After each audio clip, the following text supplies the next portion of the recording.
mentioned the oil and gas industry. Did you notice a shift in desire from students in getting into this industry over the last years?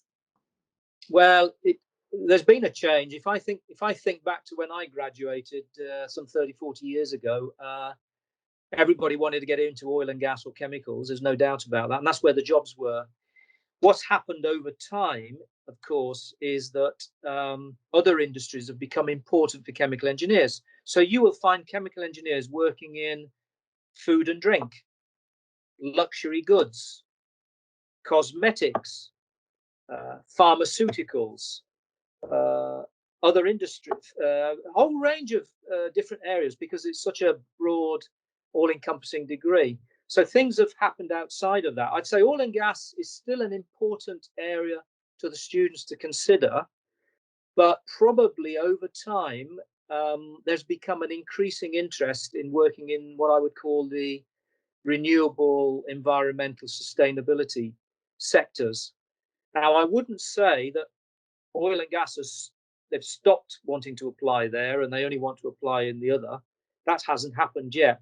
But there's certainly, I would say, a greater interest. It's probably happened over the last maybe 10 plus years. I've noticed that at the business school as well as business schools as well as the university, that students want to talk more perhaps about renewables, sustainability, environment, etc. And oil and gas, maybe less so. However, there's still quite a lot of students who still go into oil and gas. Right.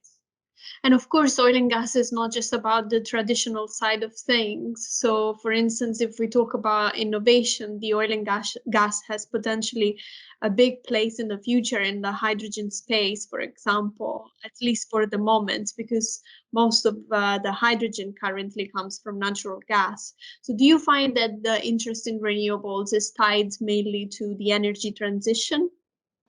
Well, if you look at what's happening in the energy market, you've got the BPs and Shells of this world who are in transition, and there's a lot of interest from the students in going to companies that are in the transition, particularly because they're those big ones. You know, it's great to join a BP or a Shell.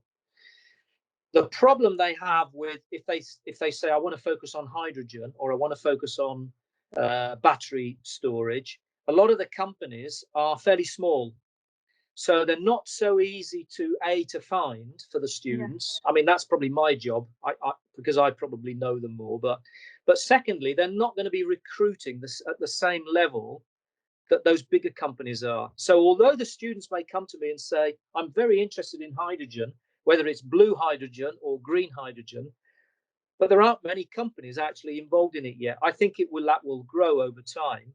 So we can have a good discussion about it. But if I said to them, yeah, but there's 2 or 3 small companies involved with hydrogen, or you can go and join a BP or a Shell in transition, probably the BP Shell would still become the one that they would go for because they know it. The smaller companies, you don't know whether they're going to be there in 5 years' time. Yeah, that's right. So it is an issue that the renewables market has not evolved yet to the stage of where the oil and gas has.